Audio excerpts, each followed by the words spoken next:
A former peer tutor at CG herself, Mrs. May has become a special education teacher and oversees part of the peer tutoring program, where students can help their peers in special education with assignments. To be a peer tutor, you have to be at least a sophomore, so a sophomore through senior year.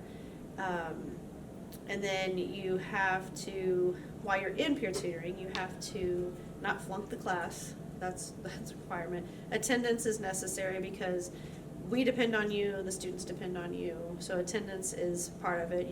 The peer tutors are graded on attendance and the dependability and participation and that kind of stuff. So we want someone that's going to participate not only in class but also do their assignments, because they have like a monthly assignment that's due, and then we have some cumulative assignments that are due throughout the semester. We have different subjects, so it depends on the subject. So like if we're doing math, a peer tutor may sit with a student and help them with some math problems, or do a small group. We do a lot of small group instruction. And so like I might have a group, and then a peer tutor might have a group, and then one of my assistants might have a group. Or they might be part of a larger group and they're helping maybe one-on-one with a student that maybe needs just a little more assistance. So that's kind of how an in-class activity would happen. Coming from Best Buddies, sophomore Addie Crow joined the peer tutoring program to help more of her peers with special needs. My buddy Addie is in this math class, and I love working with her. And I've just learned how to better know the kids, and it's been super fun. I am in their math class, so I help them with change and adding and subtracting and stuff like that. Though Crow helps her peers, she believes her peers help her too. It's definitely helped me be more patient, like with people, and be more understanding of what people are going through.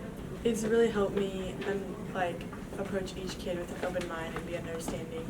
It's just be more patient, but it's a lot of fun. Peer tutors don't just help around the classroom, they also help with various jobs around the school, such as recycling.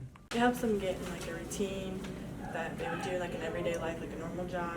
It's like I go recycling with my kids, and so they love talking to the teachers and just getting to know the people in the front office or the teachers that we do.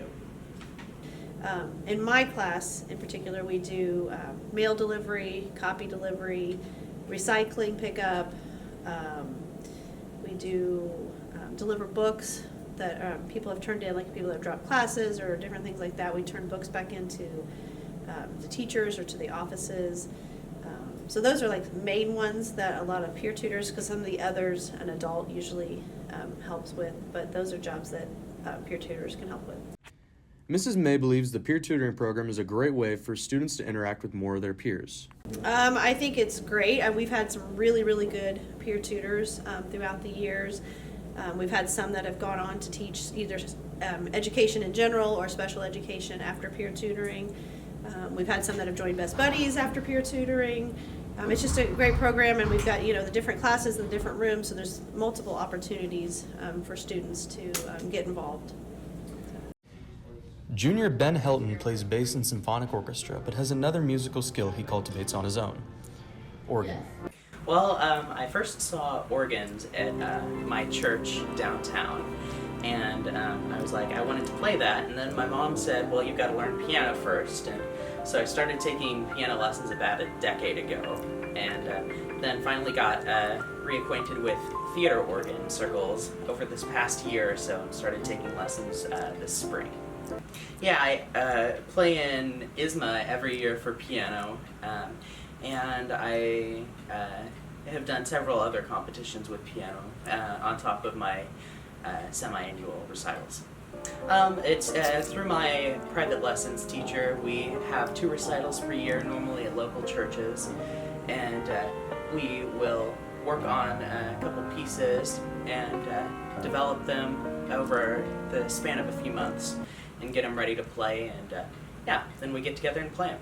But I do enjoy playing pieces that I've worked on for a while, especially works by George Gershwin, Irving Berlin, Drum Kern, the Great American Songbook, really. Over the last decade, Helton has also learned a lot about the inner workings of pianos and organs. Well, piano is pretty self-explanatory. The piano works just like any other, even though it's a player. So you just press down on the keys, and that actuates a pretty complex mechanism called the action that in turn has felt covered hammers hit the strings, producing the sound. But with the organ, it's a bit different. This one's electronic, but it's based on instruments where wind goes through different sets of pipes. So you've got lots of different sound opportunities, including percussion effects.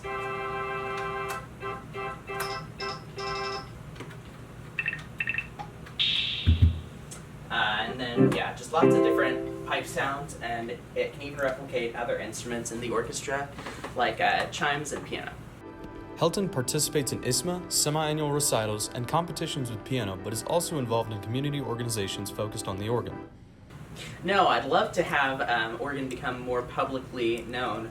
We've actually got a chapter of the Central Indiana Theater Organ Society here, and we've got meetings regularly, and we're trying to get as many new members as we can. Frankly, most of the members are getting older and passing away, and we really need more young members to keep this music alive.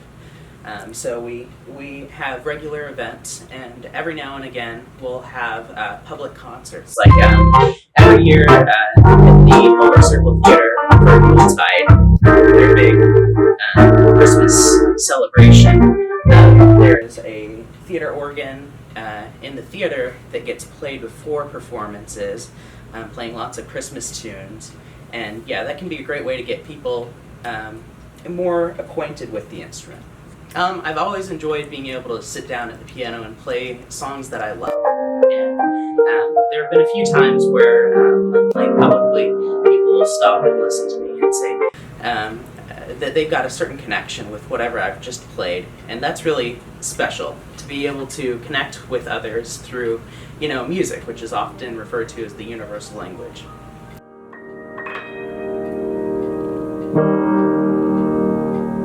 "45 years ago today, 4 teenagers were kidnapped from this Burger Chef building behind me. Now it stands dilapidated and deserted, but the memory lives on." On the night of November 17th, as 4 employees, Jane Fright, Ruth Ellen Shelton, Daniel Davis, and Mark Flemings, were closing, one of them opened this door to take the trash out.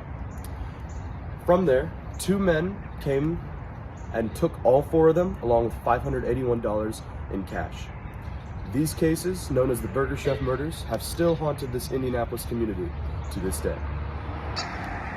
In a secluded wooded area just off of Stone's Crossing, the 4 bodies of the teenagers were found. Fight had been stabbed to death, Flemings had been bludgeoned to death, while Shelton and Davis had been shot.